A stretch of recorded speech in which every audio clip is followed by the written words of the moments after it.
Salut à tous, c'est Cornelius, on se retrouve aujourd'hui pour une nouvelle vidéo.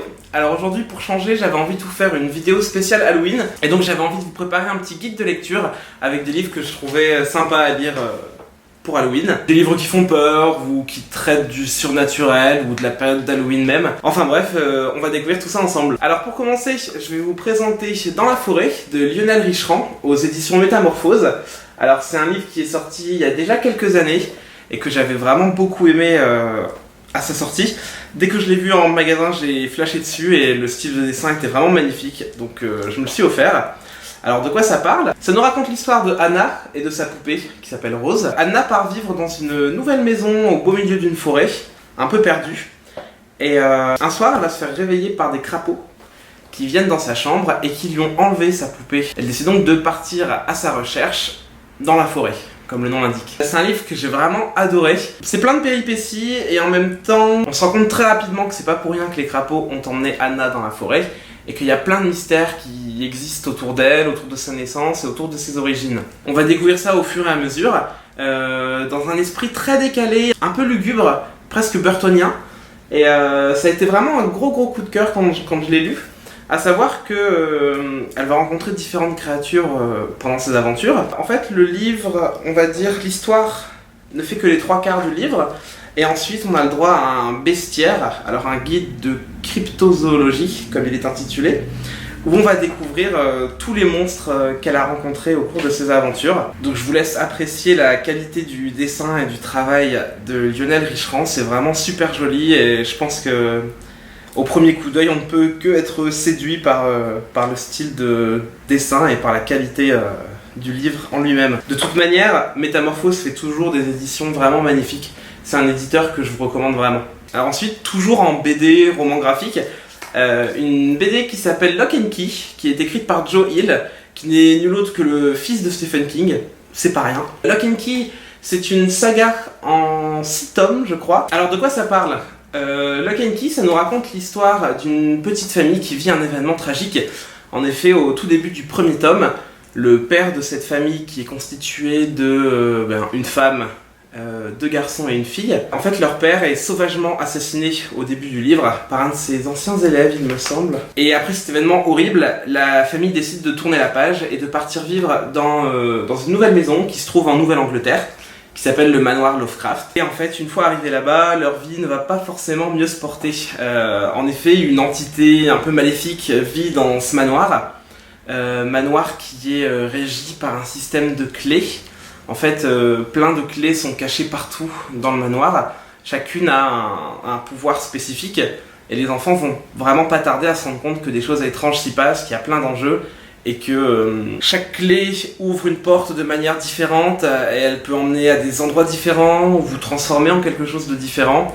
Bref, on va dire que les forces du mal vont se concentrer autour de cette maison et autour de cette famille. Ils vont devoir lutter pour s'en sortir. C'est vraiment une BD géniale, vraiment top. Alors malheureusement, je n'ai que les 3 premiers tomes qui sont ici. Et donc je n'ai pas les 3 derniers, il faut vraiment que je me les offre. Parce que c'est un énorme coup de cœur. Et c'est vrai qu'après la lecture des 3 premiers, j'ai un peu mis ça en pause parce que je me suis lancé dans d'autres lectures. Mais je pense que très vite je vais reprendre parce que c'est vraiment une histoire assez dingue. A savoir qu'aujourd'hui, malheureusement, je crois qu'ils ne sont plus édités dans ce format-là. Enfin, malheureusement pour moi et heureusement pour vous. Parce qu'il n'existe plus que 3 tomes et en fait ils ont compilé les tomes 2 par 2 ensemble. Donc ça risque d'être sympa pour vous, moins sympa pour moi pour finir ma collection, mais je devrais bien trouver les anciennes éditions quelque part. Donc voilà, une histoire vraiment sympa qui fait assez flipper quand même, il se passe pas mal de trucs effrayants et quand on lit le soir sous la couette, on fait quand même pas le malin. D'ailleurs, le titre du premier tome me fait rebondir sur une autre lecture, donc merci la moto.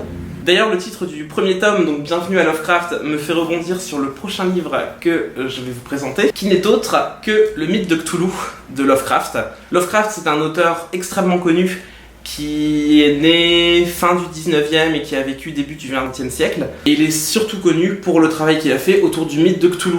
Cthulhu qui est un dieu qui fait partie des grands anciens, selon la mythologie qu'il a créée.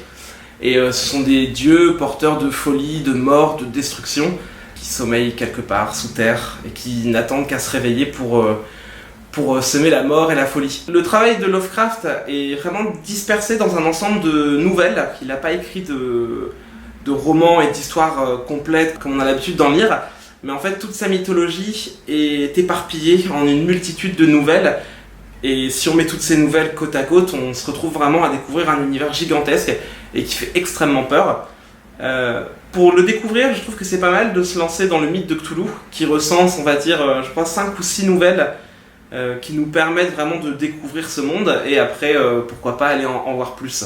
Ce sont vraiment des livres angoissants, qui parlent de la folie humaine et du désespoir que peut amener la mort et la destruction. Lovecraft a vraiment une écriture de qualité, bien que je trouve qu'il est un peu vieilli, et qu'aujourd'hui c'est un peu plus dur de se lancer dans Lovecraft comparé à tout ce qu'on peut lire en young adulte. Mais ça n'en reste pas moins un auteur indispensable à découvrir. D'ailleurs, je trouve ça pas mal de compléter la lecture du mythe de Cthulhu par le Necronomicon. Alors le Necronomicon, c'est un ouvrage dont Lovecraft parle beaucoup dans ses nouvelles. En fait, le Necronomicon est censé être fait...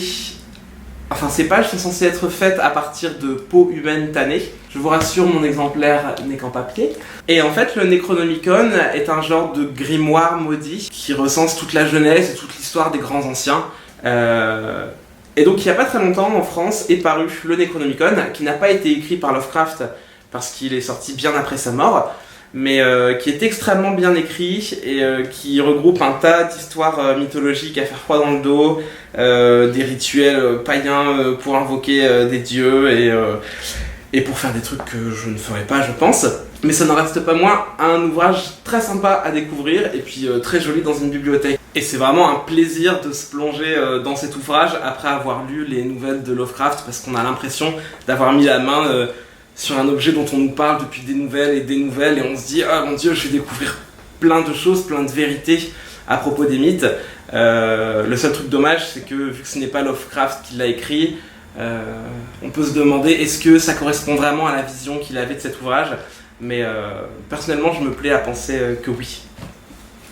Donc encore un autre livre que je vous conseille à lire tard le soir, la nuit du 31. On continue avec le traité de démonologie par Édouard Brazé, aux éditions Le Pré au Clair. Ce traité s'inscrit un peu dans la ligne du Necronomicon, dans le sens où ce n'est pas une histoire, c'est pas un roman, c'est vraiment un traité.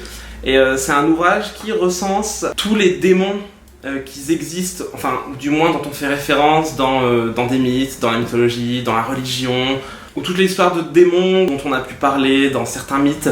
Bref, c'est vraiment un regroupement de tous les démons qui, entre guillemets, existent, ou du moins dont le nom est connu. En plus de la présentation de ces démons et de leurs pouvoirs, de leurs capacités et de leurs buts, on a aussi une analyse de qu'est-ce que c'est que cette croyance envers les démons, comment est-ce qu'elle est née, comment est-ce que cette croyance des démons a évolué du Moyen-Âge à aujourd'hui. Ça recense aussi tous les cas de possession qui ont été assez connus.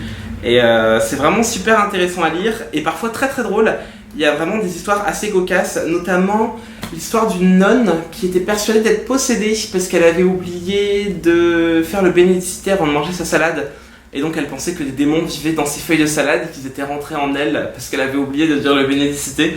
Donc voilà, c'est vraiment un ouvrage décalé, parfois drôle et parfois très très sérieux, et on apprend vraiment plein de choses. Donc si la culture ésotérique vous plaît et vous parle, je vous conseille vraiment de découvrir ce livre.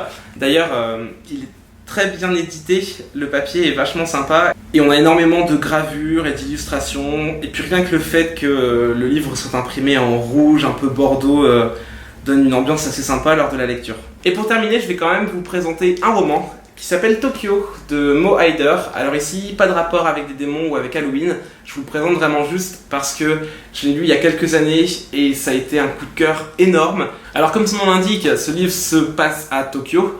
Je pense que c'est aussi ça qui fait que j'ai beaucoup aimé.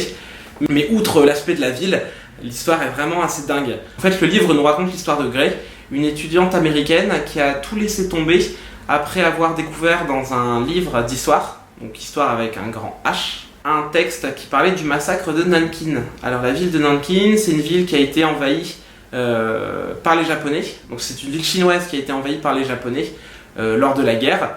Et là-bas, un massacre absolument abominable s'est produit. Et en fait, Gray est tombé sur des écrits qui faisaient mention de ce massacre, mais qui en parlaient avec beaucoup plus de détails que ce que l'on en sait. et elle décide de partir à Tokyo pour mettre toute cette histoire au clair et découvrir si la vérité qu'elle a lue dans ce texte est réelle ou non. À savoir que nous, en tant que lecteurs, on ne sait pas ce qu'elle a lu sur le massacre de Nankin, on sait juste que ce qu'elle a lu l'a bouleversée, l'a obligée à prendre un suivi psychologique tellement c'était affreux. Et donc nous vraiment on est dans l'attente de se dire mais qu'est-ce qu'elle a lu, qu'est-ce qui est si horrible qui a pu se passer là-bas, et qu'est-ce qui emmène cette jeune fille à tout lâcher dans sa vie juste pour prendre un billet d'aller simple pour Tokyo, pour découvrir la vérité. Et donc elle décide de tout plaquer pour aller à Tokyo et retrouver le seul survivant de ce massacre, qui est aujourd'hui professeur d'histoire à l'université de Tokyo. Tout d'abord, elle va se confronter à ce professeur qui refuse complètement de parler de ce massacre et qui est dans le déni total. Sauf que c'est pas pour autant qu'elle va se laisser démonter et retourner chez elle. Elle décide donc de s'installer à Tokyo, de trouver un petit boulot dans un club d'hôtesse. Alors un club d'hôtesse, c'est un genre de club où les filles ne font pas vraiment de la prostitution. On va dire qu'elles tiennent compagnie à des hommes assez riches dans des bars. En gros, elles restent près d'eux quand ils boivent, elles leur font la discussion, elles font semblant d'être attirées et rentrent dans le jeu de la drague. Et ensuite elles sont pas censées aller plus loin. Mais donc voilà, elle se retrouve dans cette ambiance un peu malsaine où elle se sent pas très à son aise, mais en même temps il faut bien qu'elle gagne de l'argent pour payer son loyer, pour manger. Et en parallèle elle continue ses recherches sur ce fameux massacre, et en même temps elle va se retrouver mêlée à la mafia japonaise qui traîne dans ce club d'hôtesse et qui vont lui faire vivre des choses pas très cool. Et vraiment il y a une ambiance très très malsaine qui se dégage de ce livre, et en même temps quelque chose de très effrayant. Et en même temps nous en tant que lecteurs on peut pas cesser de le lire parce qu'on veut absolument savoir ce qui s'est passé à Nankin. À savoir que l'histoire est partagée sous 2 points de vue. Un chapitre sur 2, on a le droit à la vision de Grey et donc de sa vie à Tokyo.